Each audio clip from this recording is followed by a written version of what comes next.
Bien, ahora sí, entonces estamos grabando la clase y ahora sí damos inicio como tal.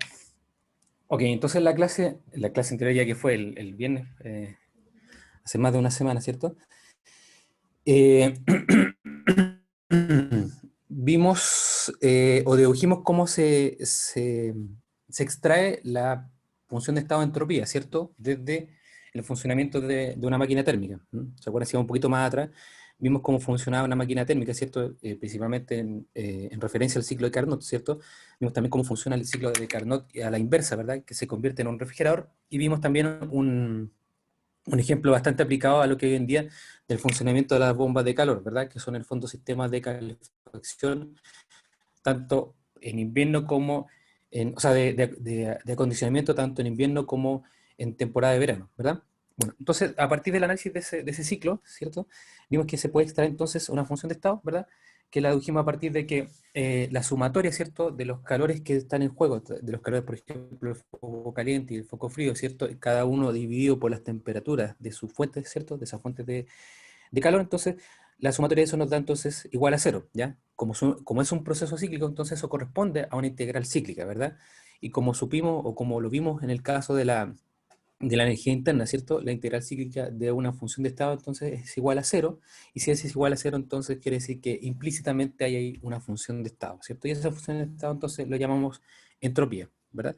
Entonces, la entropía, dijimos que es igual entonces a el de Q reversible, ¿cierto? De Q reversible dividido por T. ¿Ya? Es entonces la expresión que encontramos desde el punto de vista matemático, ¿verdad? ¿Verdad? Y esto es integral, ¿ya? Recuerden que eso ya está integrado. Si no fuera integrado, si fuera la expresión infinitesimal, entonces sería ds es igual entonces al de Q, ¿cierto? Reversible dividido por T. ¿Ya? Profe, si está Dale. escribiendo no le veo la pantalla. No sé. Oh, No. a ver. Algo tuve que haber hecho. Mal.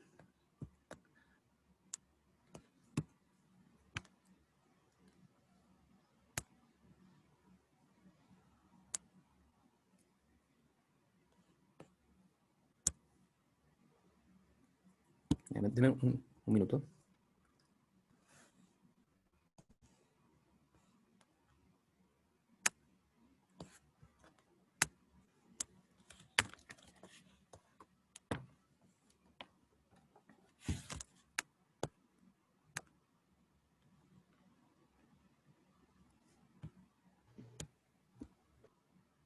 Ahí vamos, esperen un poquito. No se esperen. A ver ahora.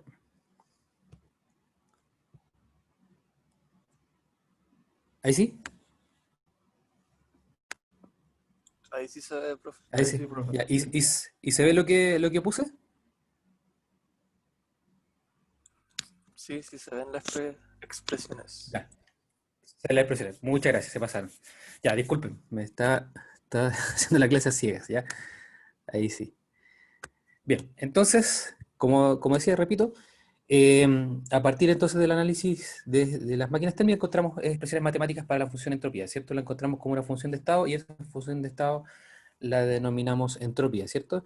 ¿Se acuerdan que yo les comentaba en las clases anteriores que, o más bien en la primera parte del curso trabajábamos con la primera ley, ¿cierto? Con el d igual a dq menos dw, ¿cierto? O sea, o integral de p de b, y teníamos expresiones, sobre todo para el caso de los gases ideales, para calcular la energía interna y para calcular el trabajo, ¿ya? Pero no teníamos una expresión para calcular directamente el calor, ¿cierto? Bueno, ahora la tenemos, ¿cierto? Porque en este caso entonces el dq reversible, ¿cierto? Es igual entonces al ds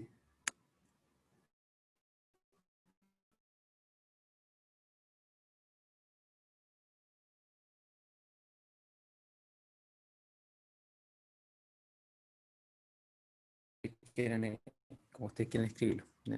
De hecho, más la segunda parte, ¿ok? Bien, ¿Cuál es entonces la utilidad de esta función? ¿Ya? Nosotros conocemos, o al menos tenemos buenas nociones de entropía, ¿cierto? La termodinámica visible de esta disciplina es la parte de entropía, ¿cierto? Que nosotros la relacionamos inmediatamente, o al menos se nos da a entender en cursos más básicos, que la podemos relacionar con procesos aleatorios, ¿cierto? Con orden, desorden, etcétera. Bueno, tiene que ver un poco con eso, ¿ya? Pero es una mirada bastante pueril, bastante inicial de lo que es la entropía, ¿de acuerdo? La entropía es un concepto un poco más profundo. Dicen por acá que se corta el audio. ¿Escuchas bien? Sí.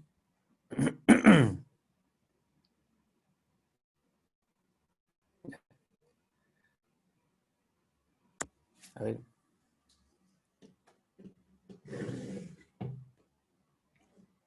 vamos a revisar la conexión de internet.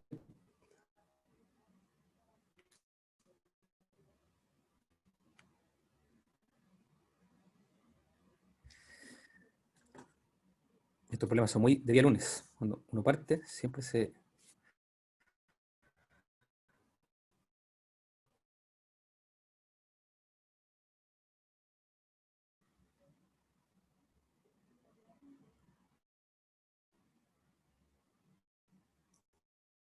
¿Y ahora? Ahora debería escucharme mejor. ¿Sí? Ya.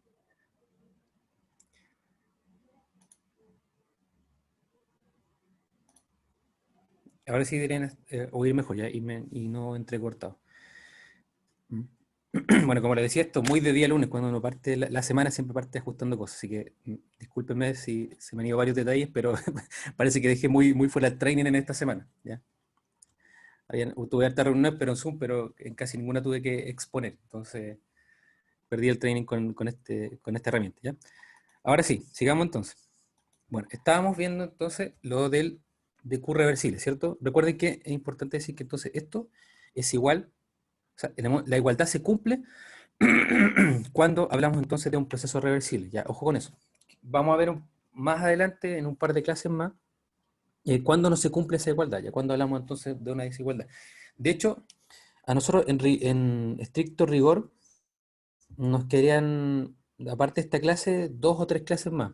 ¿Ya? No, todavía, veamos hasta dónde llegamos hoy día, pero no más allá de tres clases nos quedarían juntos. Entonces después, ya sea el lunes de la próxima semana o el miércoles de la próxima semana, ustedes deberían empezar entonces con Ángel, la segunda parte del curso. ¿Ya? Aquí ya estamos dándole el finiquito a la primera parte de Química Física 1. Bien, entonces decíamos que la entropía tiene una mirada cierto inicial que es la que nos entrega en verdad cuando nos enseñan un poco más expandida, ¿cierto? No tan específica, que en el fondo tiene que ver, como les decía, con orden, desorden, con procesos aleatorios, etcétera, de ese estilo. Pero en realidad el significado que tiene es bastante más profundo, ¿ya? De hecho, la entropía tiene una mirada tanto macro, como en lo que vamos a ver en este curso, ¿ya? O en esta etapa del curso, y también tiene una mirada micro, ¿ya? Y esa mirada micro va de la mano con, o se desarrolla en el marco de lo que es la mecánica estadística, ¿de acuerdo? O termodinámica estadística, si es que nosotros aplicamos esa mecánica a esa disciplina, ¿cierto? Y entonces tiene que ver con distribuciones, ¿cierto? Con probabilidades, cosas de ese estilo, que no es parte de este curso. ¿M? De hecho, cursos de ese estilo de termodinámica estadística o mecánica estadística se dan generalmente en cursos de posgrado, ¿ya? Ahora, dependiendo por supuesto de la carrera, en física lo más seguro es que lo vean quizás como parte del currículum básico o de pregrado, pero al menos en química se ve como un curso de nivel superior, ¿ya? Porque en realidad es una disciplina bastante específica y de uso bastante específico dependiendo de lo que uno se dedique en el área de investigación, ¿ya? Nosotros lo vamos a ver como algo más aplicado, ya bastante más macro, pero que en el fondo nos va a entregar el mismo significado que entrega a nivel micro, ¿ya? A nivel estadístico. De hecho, no sé si han escuchado alguna vez hablar de Boltzmann, ¿ya? Bueno, la constante de Boltzmann, ¿cierto? La K que va en varias fórmulas. Bueno, la constante de Boltzmann surge a partir del análisis de este tipo de herramientas, ¿ya? Como esta función de estado de la entropía, ¿de acuerdo? Y la constante de Boltzmann tiene una importancia vital, no solamente porque aparece como una constante dentro de un cálculo, sino que también porque permite traducir, ¿verdad?, la energía la energía térmica en energía, ¿cierto? O la temperatura, traducirla en energía térmica. Ya tiene esa conexión en el lenguaje. Bueno, pero no nos vayamos más por ese lado, dejémoslo aparte, lo podemos conversar alguna vez si quieren, pero vamos a lo que nos atañe en este curso. ¿Cuál es entonces la importancia de la función entropía? ¿Qué es lo que qué información nos entrega, cierto? En el caso, por ejemplo, de la energía interna, nos entrega, cierto, la energía del sistema, en el caso de más acotado, por ejemplo, de un gas ideal, cierto, recordando lo que vimos antes, nos entregaba el calor, cierto, que se ponía en juego en un proceso de volumen constante, ¿verdad? En el caso, por ejemplo, de la entalpía, otra función de estado, ¿cierto? Nos entregaba o nos daba información acerca del calor que estaba en juego en procesos que son isobáricos, ¿cierto? A presión constante. Bueno, en el caso de la entropía, su aplicación o más bien su entendimiento no va tanto por ese lado, no va tanto por el lado de los procesos, sino más bien por el lado predictivo, ¿ya? Va en busca de predecir qué es lo que va a pasar en un proceso dado, ¿ya? Ya sea en un proceso, por ejemplo, de cambio de fase, o sea, un proceso de reacción química, ¿cierto? O sea, un proceso de un sistema aislado, ¿ya? Eso es entonces, en el fondo, lo que se busca con la entropía o es el aporte más interesante que puede hacer, ¿ya?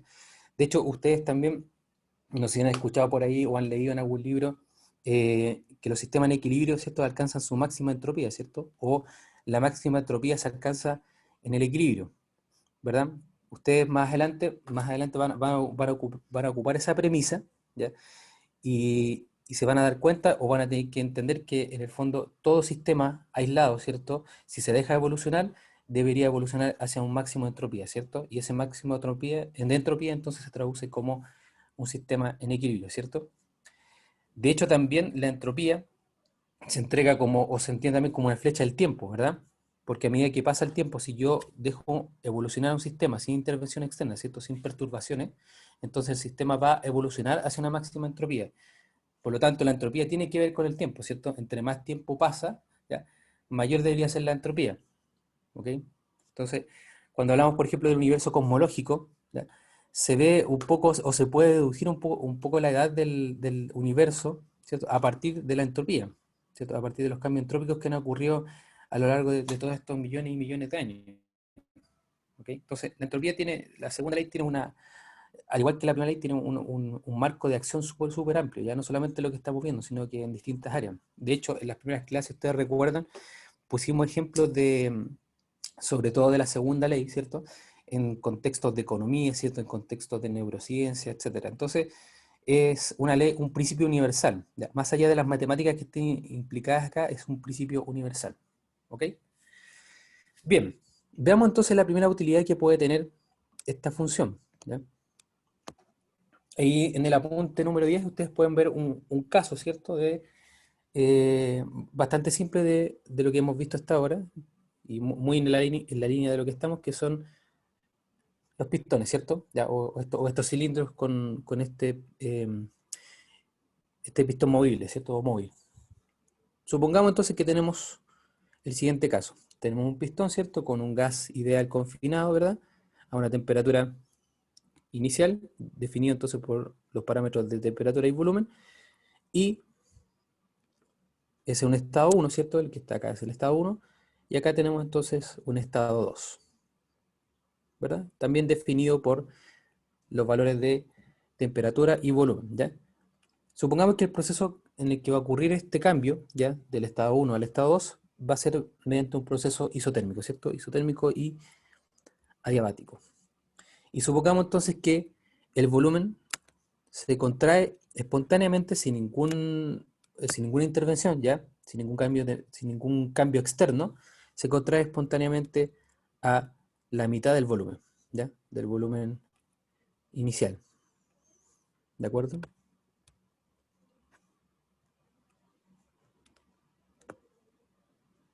Ahí sí, volumen inicial, ¿ok?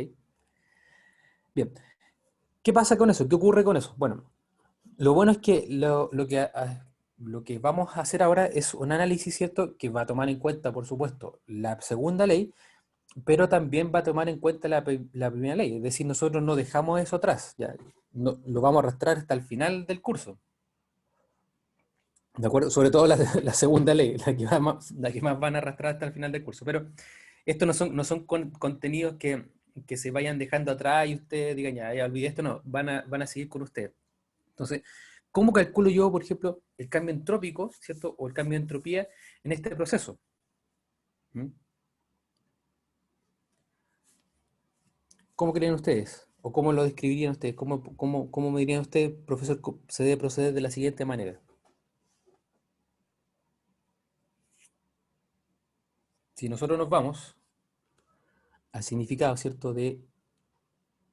La expresión matemática que encontramos de la entropía, ¿cierto? Va a ser entonces el delta S es igual entonces al dQ reversible, ¿verdad? Partido por la temperatura, ¿cierto? Integral del dQ reversible partido por la temperatura.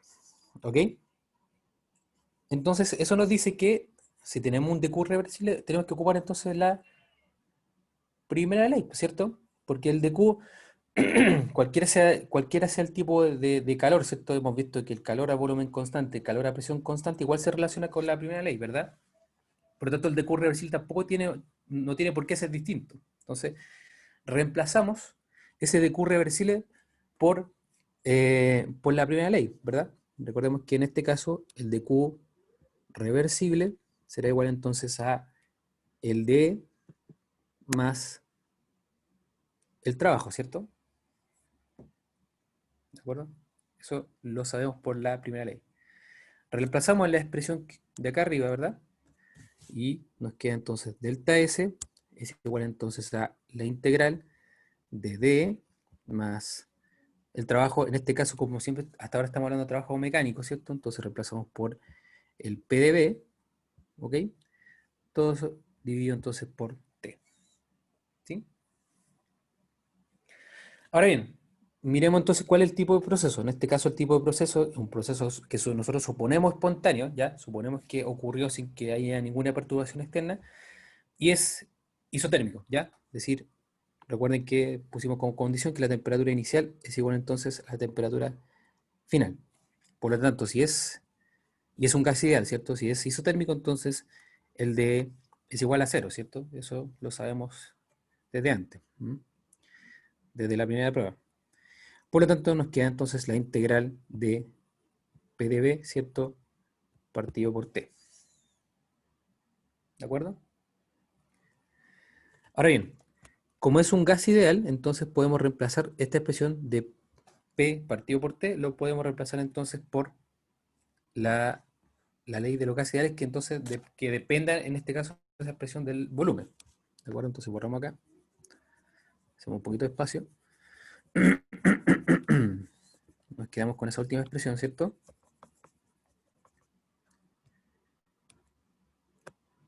Y entonces reemplazamos, ¿verdad? Entonces, el cociente de presión dividido en temperatura es igual entonces a nRT, ¿cierto? Partido por B. Entonces, perdón, la presión es igual a nRT, ¿cierto? Partido por B. Entonces, delta S es igual a, reemplazamos la presión, ¿cierto? Integral de nRT partido por B por el dB, ¿cierto? Partido por T. Esa T que está acá abajo, esa que está ahí, es la que arrastramos, ¿cierto?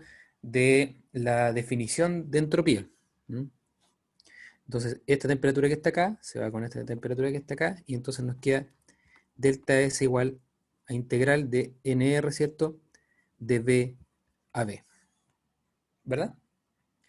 Y nosotros ya conocemos que, o asumimos que n es constante, ¿cierto? Por lo tanto lo sacamos de la integral, y r, por supuesto, por definición es una constante, entonces sacamos de la integral y nos queda entonces como integral de db a b, ¿ya? Y eso que está ahí ya es un clásico para ustedes, ¿cierto? El db partido por b, y eso es igual entonces al logaritmo natural. ¿Mm? Si nosotros ponemos los límites, ¿cierto? De un volumen inicial a un volumen final, entonces será nr, ¿verdad? Logaritmo natural del volumen final dividido volumen inicial, ¿cierto? Ahora, si ustedes recuerdan el caso que nosotros pusimos, ¿cierto? Dijimos que, vamos a borrar acá, dijimos que el estado 1, ¿cierto? Estaba definido por una temperatura T sub I, ¿cierto? T sub I, y por un volumen B sub I, ¿cierto? Es el estado 1. El estado 2 está definido entonces como es un proceso isotérmico, entonces también por T sub I, pero se contrae espontáneamente a la mitad del volumen, ¿ya? Y eso está definido entonces para el estado 2. ¿De acuerdo? Entonces, el volumen final es igual a la mitad del volumen inicial, ¿cierto? Entonces reemplazamos acá, NR, logaritmo natural de 1/2, ¿cierto? Volumen inicial, dividido volumen inicial, se van. Por lo tanto, me queda que ese delta S solamente depende, o el signo de ese delta S solamente depende del logaritmo natural, ¿cierto? Los moles son positivos, R es positivo, por lo tanto, el signo me lo va a otorgar, tal como pasaba en el caso del trabajo, me lo va a otorgar entonces este término que está acá, el del logaritmo natural, ¿ya? Nosotros sabemos matemáticamente que un logaritmo natural que está entre 0 y 1 es negativo, ¿cierto? Por lo tanto, el logaritmo natural de 0,5 de 1/2 es negativo, ¿cierto? Vamos a escribir acá. También está eso en sus apuntes, para que lo vayan siguiendo. Entonces, logaritmo natural de 1/2, ¿cierto? Eso es menor que 0. ¿Ya? Por lo tanto, el signo de delta S queda determinado por este término que está acá, y entonces delta S es menor que 0. ¿Ya? Entonces ya tenemos dos cosas que entender de acá. ¿Ya? La primera que dijimos al inicio de la clase, ¿cierto? Que para procesos reversibles, delta S, ¿cierto? Es igual entonces al de Q reversible partido por T, ¿cierto? Esa igualdad se cumple. Pero ahora estamos viendo de que ese delta S no es igual a eso, pero para un proceso que suponemos que debería ser espontáneo, ¿ya? Entonces nos da un valor cual sea, pero en este caso es negativo. Veamos el otro caso, ¿ya? Vimos en este caso una contracción, ¿cierto?, del sistema, o una disminución del volumen espontánea. Veamos qué pasa si nosotros aumentamos, o se aumenta el volumen espontáneamente, es decir, el caso opuesto, ¿ya? Entonces, borramos esto que está acá. Y el análisis es igual, ¿cierto? Lo único que cambia es que los estados están definidos de otra manera. Es decir, en este caso,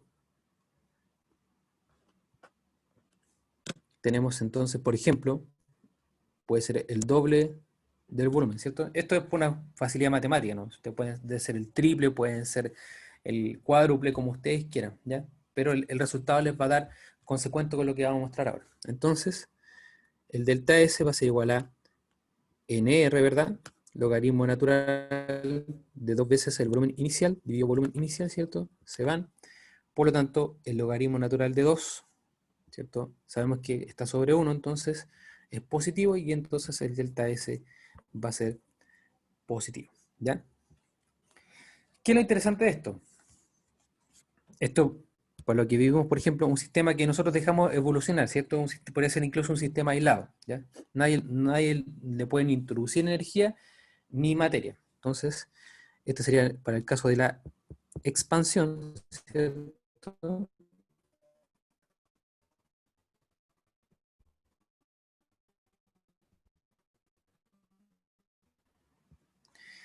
Y, de la, y esto como un proceso espontáneo, ¿de acuerdo? Sin que haya intervención de ninguna fuerza externa ni energía externa, ¿ya? Ahora bien, ¿qué nos dice la experiencia? Recordemos que la termodinámica se basa bastante en la experiencia, eso lo hemos dicho muchas veces. La experiencia me dice que el proceso de expansión puede ocurrir, ¿ya? Es decir, si yo digo que un sistema, o en este caso un gas ideal, evolucione, ¿cierto? Lo más seguro es que se expanda, ¿ya? Lo que no se ha observado, ¿ya? De forma natural, ¿ya? O de cambio espontáneo, es que ocurra una compresión, o que en este fondo el gas colapse, ¿cierto? Ya sea a la mitad de su volumen o menos, que colapse el gas. No se observa eso en un proceso isotérmico, ¿ya? Por lo tanto, la experiencia nos dice que este proceso que está acá sí ocurre, ¿ya? Sí ocurre naturalmente. Y este que está acá entonces no ocurre. Por lo tanto, el análisis de un sistema tan simple como esto, también hay otro ejemplo. Se puede hacer el análisis, por ejemplo, de transferencia de calor, ¿cierto?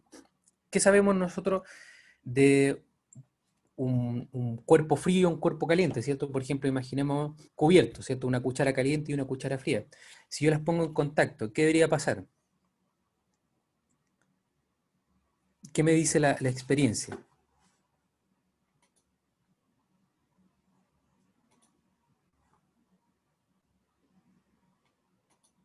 Una transferencia de calor.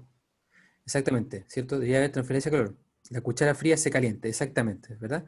Entonces, eso son cosas que nosotros observamos súper cotidianas y que nos parecen súper normales, ¿ya? A nadie le impacta eso.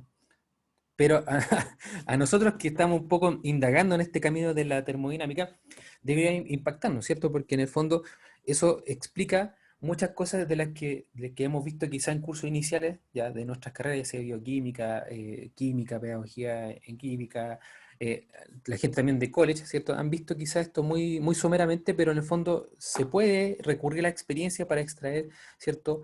Eh, expresiones matemáticas como esta, ¿ya? También si uno hace un análisis similar como al que le estoy diciendo del caso de las cucharas, también debería llegar a un caso como este, ¿cierto? Debería entonces concluir que hay un proceso que es espontáneo y otro que no lo es, ¿de acuerdo? Entonces, la conclusión que extraemos de acá es que para delta S es positivo, ¿cierto? Entonces el proceso es espontáneo, ¿ya? Y eso ustedes lo más seguro es que también lo hayan sabido antes, ¿cierto? Pero ahora tenemos una demostración más tangible que nos permite entonces entender por qué es así, ¿ya? Es espontáneo, ¿ya? Y eso se relaciona estrechamente con los procesos irreversibles, ¿ya? En el caso de delta S negativo, entonces son procesos no espontáneos, ¿ya? ¿Cierto? Y cuando se cumple la igualdad, voy a borrar acá, disculpen el desorden, ¿ya? Cuando se cumple la igualdad, entonces cuando delta S es igual a cero, ¿cierto? Es decir, la entropía final es igual a la entropía inicial, entonces estamos hablando de sistemas reversibles, ¿cierto? Eso lo sabemos, pero también sistemas en equilibrio, ¿de acuerdo? Entonces, vamos a mutar un poco el lenguaje. Nosotros estábamos hablando, ¿verdad?, de procesos irreversibles y procesos reversibles, y ahora, de ahora en adelante, de a poco, vamos a ir entonces introduciendo los conceptos de equilibrio e irreversibilidad o espontáneo, ¿de acuerdo? Vamos a ir mezclando un poco de cierta manera indiferente, ya no vamos a hacer tanto reparo como ahora. ¿Hay una pregunta, parece? ¿En el chat? Dígame. Entonces, cuando la entropía es cero, ya, cuando la entropía es cero, entonces para un proceso reversible, ya, es decir, por ejemplo, ¿cuál es la definición de un proceso reversible? Cuando la energía que yo entrego es la que recibo de vuelta, ¿cierto? Ya, se conserva la energía. O cuando se alcanza el equilibrio, ¿cierto? Si yo alcanzo el equilibrio, a ver, pongámoslo en un aspecto gráfico, ¿cierto?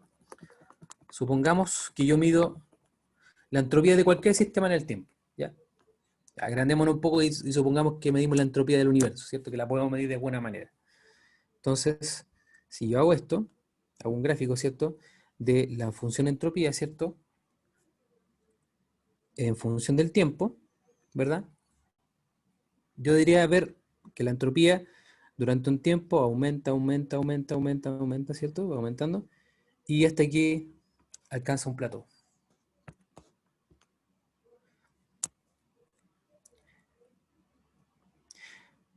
Entonces cuando la entropía es cero, y al decir que es espontáneo no es lo mismo que decir que es reversible, o cuando un proceso espontáneo puede ser...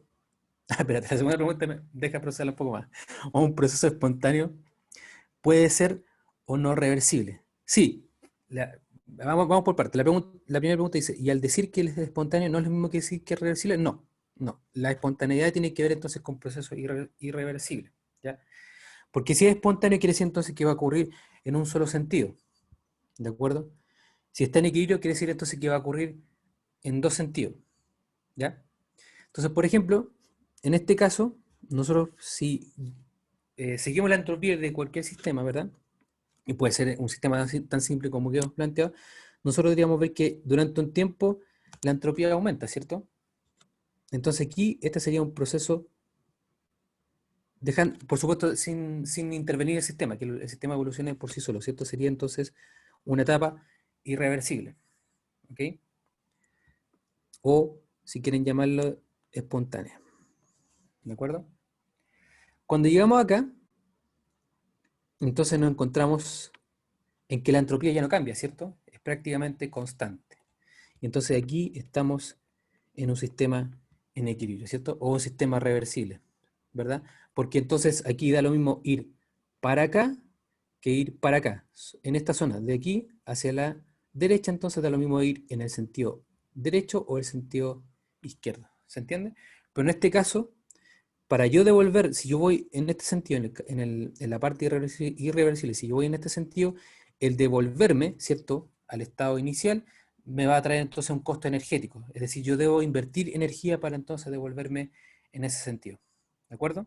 Entonces, por eso es un proceso irreversible o espontáneo. Parece que hay una pregunta en el chat. A ver.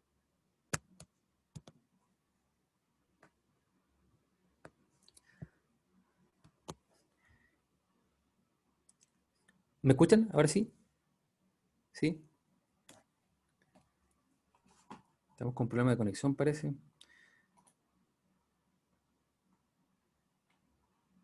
Ya. Eso sería con respecto a las preguntas, ¿ver? Y al decir que espontáneo, no, ya, respondiéndose que no es lo mismo que decir que es reversible y un proceso espontáneo puede ser o no reversible, sí puede ser o no reversible, ya, esa es la segunda pregunta, sí, porque recuerden que yo puedo, lo habíamos hablado hace bueno, varias clases atrás, que un proceso irreversible, en teoría yo lo puedo convertir en reversible si lo hago en etapas infinitas, ¿cierto? Y muy lento con respecto al tiempo, ¿ya?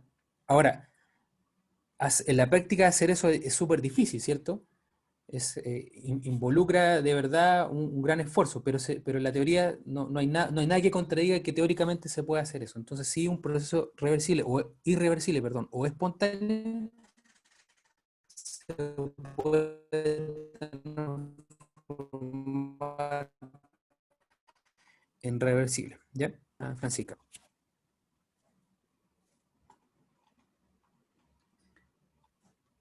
¿Sí? ¿No?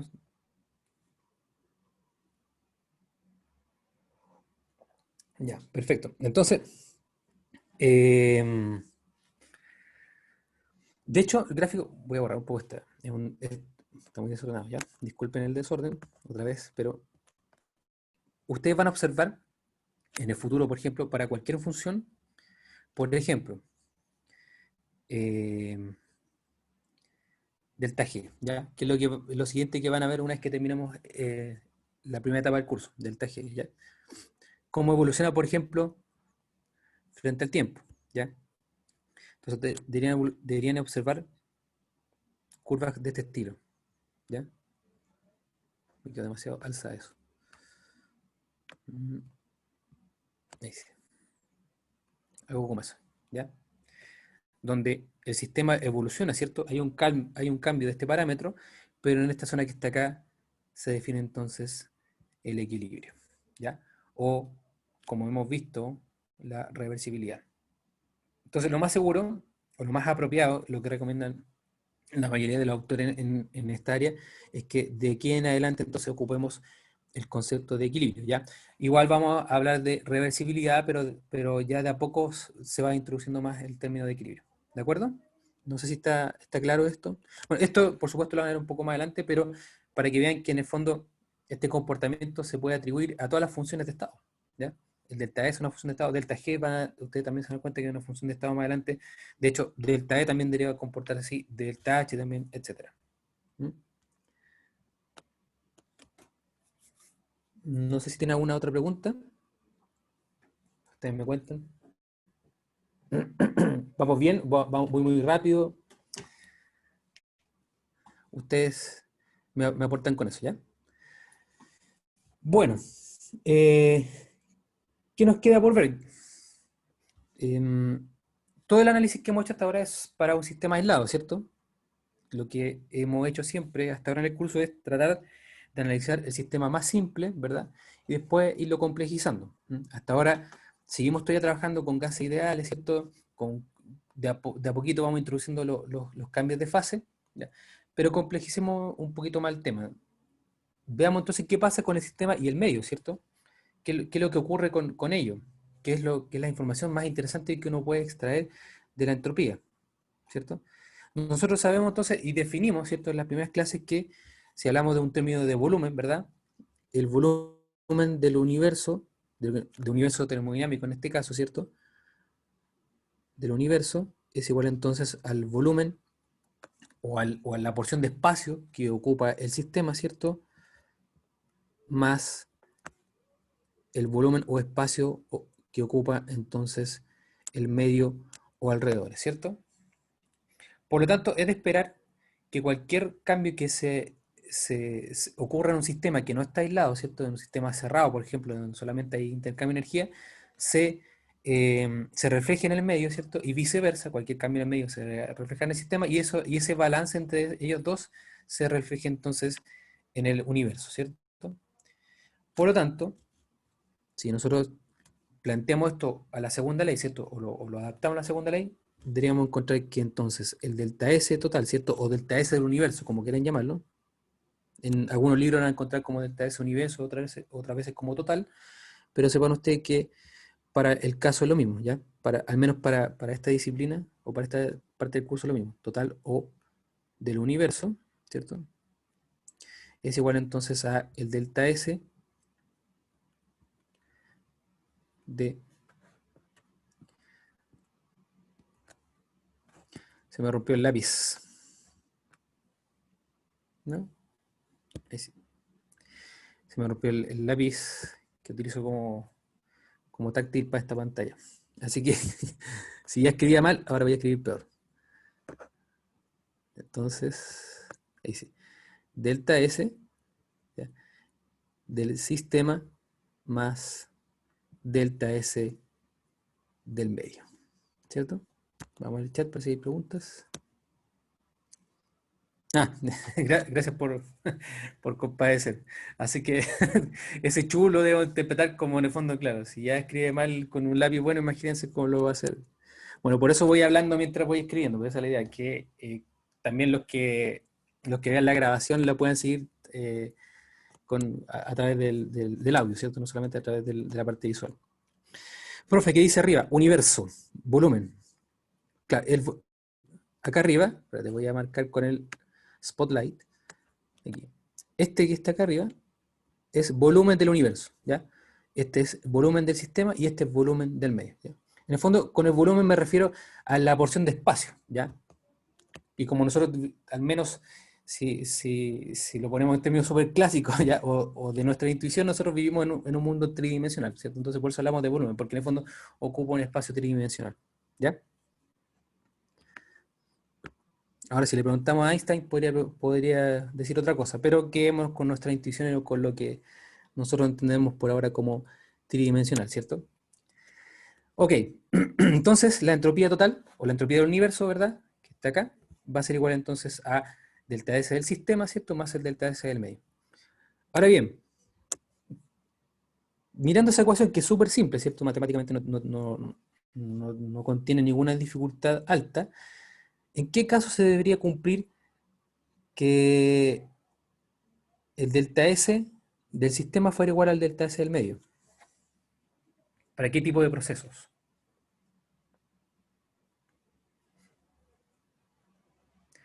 Recordemos, quizá una cosa que no he mencionado, pero recordemos, y a lo mejor deberían intuirlo, pero recordemos que si un proceso va para un lado, ¿cierto? Si, por ejemplo, el sistema cede calor, ¿ya?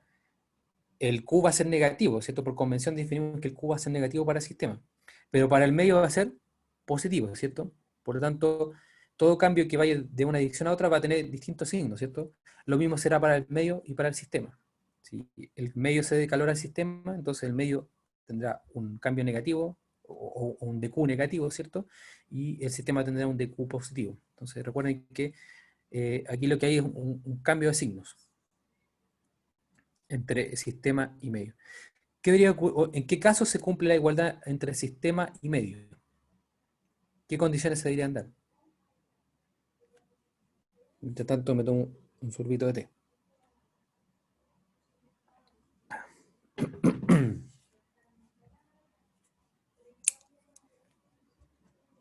Láncense nomás, chiquillos, o sea, vamos, díganme, porque esto es muy simple, pero suelen confundirse, ¿ya?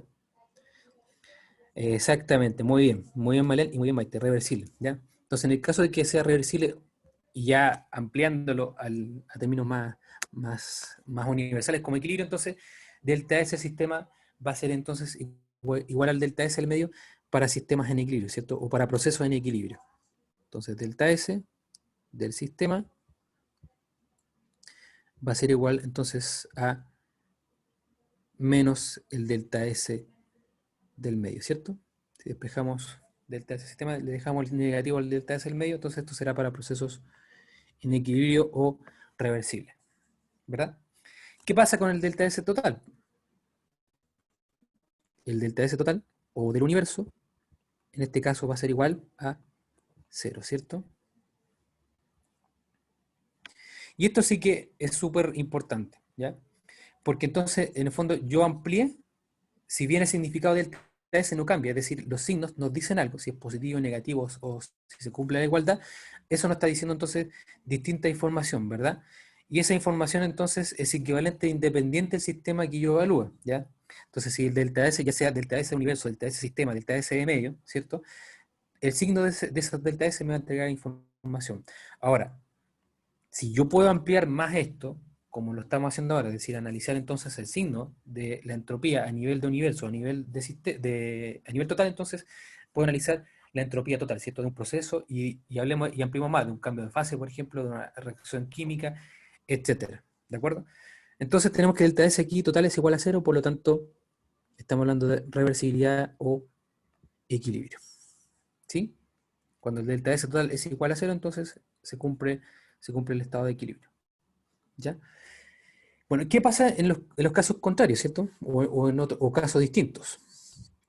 ¿Qué pasa cuando el delta S, en este caso el delta S total, es nuestra entropía de interés, ¿cierto? El delta S total, cuando es mayor que 0, o delta S total es menor que 0, ¿cierto? ¿Qué nos dice eso? Bueno, la misma información que dijimos antes, que es espontáneo, ¿cierto? Un cambio espontáneo, y este es un cambio no espontáneo. ¿De acuerdo? Es exactamente la misma información. Ahora bien, un típico ejercicio de este estilo, ¿ya? Es, por ejemplo, calcular para un proceso reversible la entropía total, ¿cierto? Entonces, para eso, ustedes calculan entonces la entropía del sistema, ¿cierto? Y como es un proceso reversible, entonces la entropía del sistema deberá ser la misma de la entropía del medio, ¿cierto? Pero con signo distinto, ¿cierto? ¿De acuerdo? Entonces, cuando ustedes les pidan calcular, y Oscar va a hacer algún ejercicio más adelante, no sé si esté bien o el siguiente, pero típico que en las pruebas o en ejercicios se pregunta eso. Entonces, cuando yo calcule para un proceso reversible, calculo entonces la entropía del sistema. ¿Por qué es más fácil? Porque generalmente la entropía del sistema tiene asociado un gas ideal, ¿cierto? Por lo tanto, yo conozco todo el comportamiento del gas ideal porque está descrito por una ecuación, ¿cierto? Una ecuación de estado. En el caso del TS del medio, yo no conozco eso porque podemos asumir que fuera del cilindro, ¿cierto? Fuera del pistón, hay aire. Y el aire no necesariamente se va a comportar igual que un gas ideal, pero al menos lo que está dentro del sistema, nosotros sí podemos darle una característica, ¿ya? Por ahora el gas ideal, como les digo, nos va a seguir acompañando, yo creo que una buena parte del curso hasta que ustedes ya hagan cambio a otros sistemas más complejos, ¿cierto? Como dijimos anteriormente, por ejemplo, gases, pero que obedecen a la ley de Raoult, ¿cierto? Después van a pasar a disoluciones de moléculas neutras, disoluciones de electrolitos, etcétera. Eso ya son casos aplicados de termodinámica un poco más complejos. Por ahora seguimos trabajando con el gas ideal. En el caso, por ejemplo, que sea un proceso esté en equilibrio, ¿cierto? O reversible.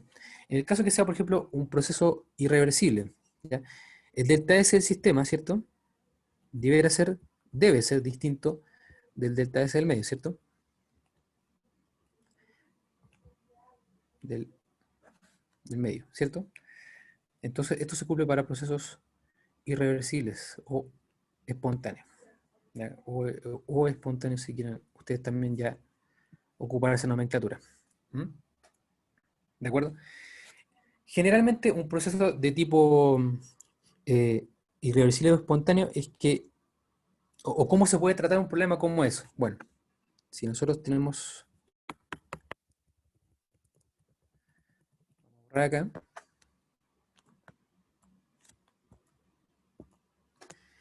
Si tenemos, por ejemplo, un cilindro, ¿verdad? Tenemos un cilindro, ¿cierto? Y tenemos acá adentro confinado un gas ideal, ¿cierto? Y interactúa esto con el medio, ¿cierto? Ya sea que ingresa calor, por ejemplo, o sale calor del sistema. Y este es nuestro medio, ¿verdad? Nosotros, si queremos calcular un proceso irreversible, podemos descomponer este proceso, ¿cierto? Podemos, como delta S es una función de estado, ¿cierto? Yo voy de un estado, pongamos en un gráfico, ¿cierto? Entropía, ¿verdad? Versus una coordenada de reacción cualquiera, ¿ya? Yo puedo ir de un estado 1 a un estado 2, ¿cierto? Un estado 1 a un estado 2. Yo puedo hacerlo, por ejemplo, a través de un proceso irreversible, ¿cierto?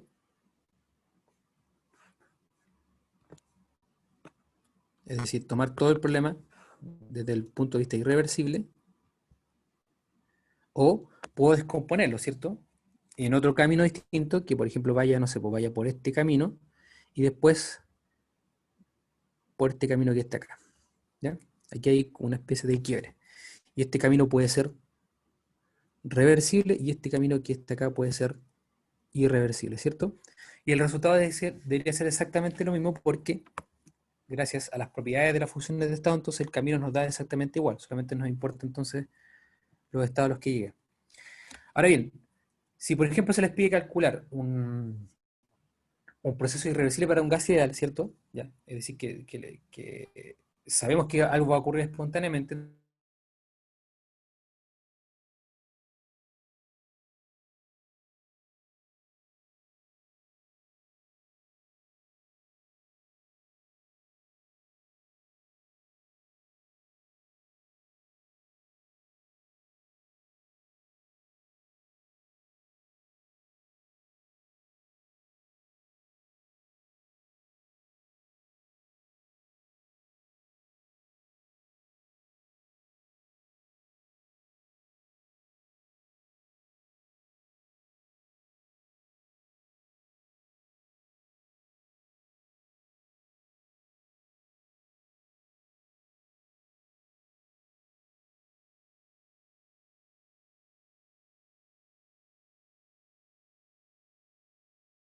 De que siga, puede eso, volver a grabar. Sí, ahí volví. Entonces, eso. ¿Alguien ha escuchado hablar de la tercera ley? ¿Algún contexto que le pueda dar?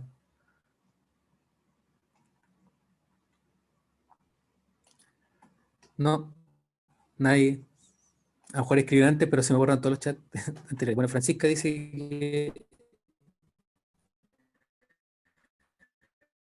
no. Y Leonardo dice, no. La tercera ley tiene que ver, desde un lenguaje más coloquial, ¿cierto? Tiene que ver con la inexace. Que me cuesta estas palabras, ¿ya? Con que el cero absoluto no es accesible, ¿ya? Es decir, en la práctica o no hay equipamiento, no hay un equipo, una herramienta que me permita entonces acceder al cero absoluto, ¿de acuerdo? Entonces, eso es una parte. La otra que trae implícito entonces eso, o que viene como de cola de lo que acabo de decir, es que en el fondo cualquier sistema que fuera capaz de alcanzar el cero absoluto, entonces tendría una entropía igual a cero, ¿sí? Esa es la cola. Y viene una tercera parte, y esa tercera parte se la quiero preguntar a ustedes, ¿ya? Entonces, la primera parte de la tercera ley, por más o menos descomponerla, ¿cierto? Diríamos entonces que el cero absoluto no es accesible en la práctica. Segundo, si que fuera accesible, entonces la entropía del sistema que estamos analizando es cero. ¿Qué consecuencias trae eso entonces? ¿Qué se imaginan ustedes que puede traer a colación esa causa de que la entropía sea igual a cero al cero absoluto? ¿Ya? O cero Kelvin, como ustedes quieran, como ustedes más lo conozcan. ¿Alguien se imagina las consecuencias de eso? ¿Qué trae aparejado? ¿Que eche a volar su imaginación?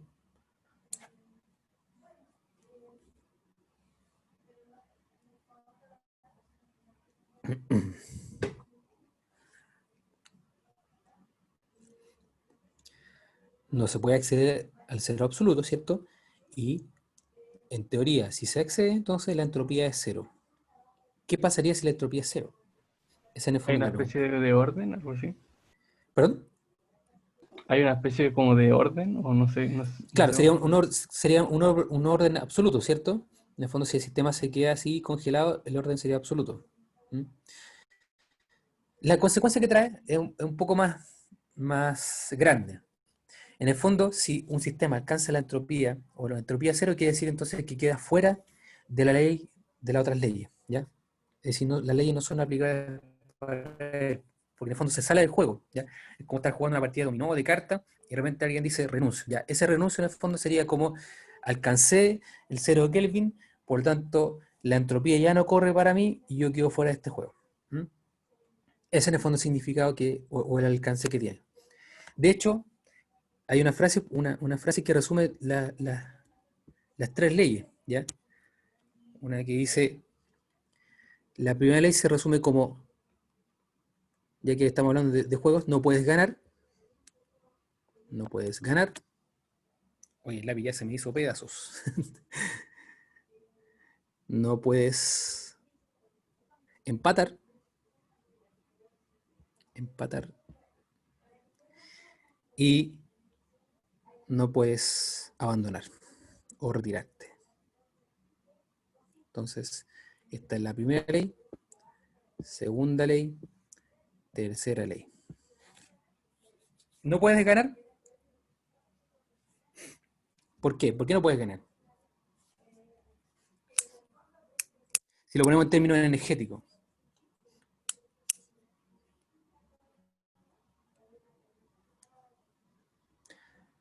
¿Por qué no podemos ganar?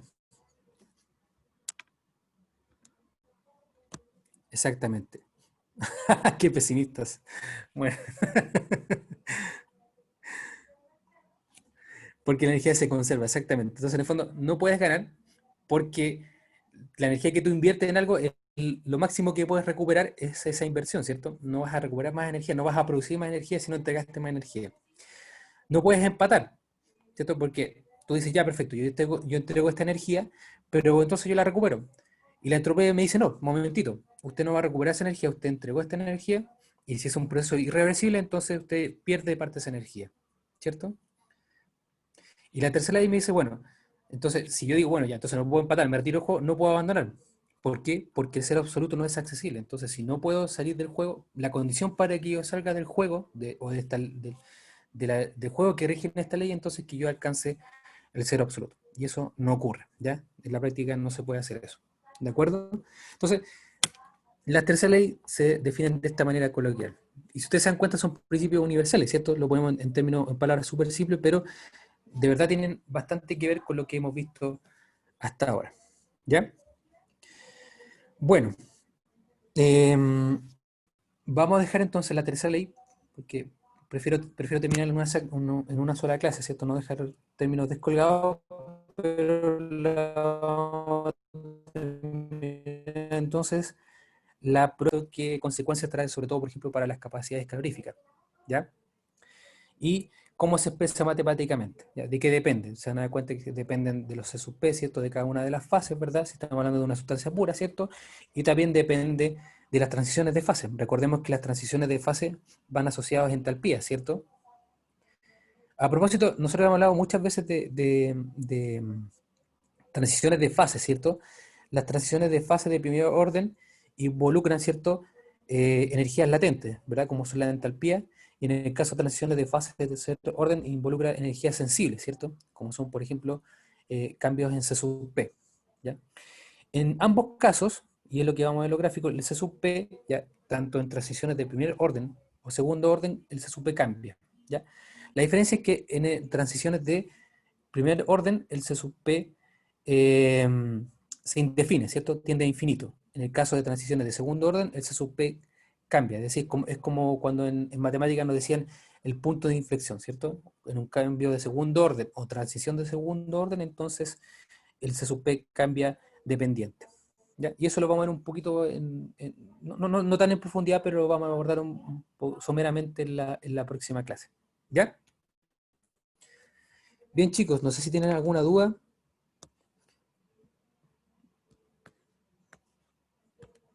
No sé si están bien, a lo mejor se aburrieron, se quedaron dormidos. Sean honestos, ¿ya? Yo no tengo ningún, ningún problema en que lo digan, al contrario, se lo agradecería. ¿Sí? ¿Todo bien entonces? Me alegro mucho. Eh, Voy a detener entonces la grabación, ya, para la gente que se va a conectar a esta clase en forma sincrónica. Entonces dejo hasta acá, me despido de ellos y me quedo disponible para ustedes si me quieren hacer alguna pregunta, ¿ya?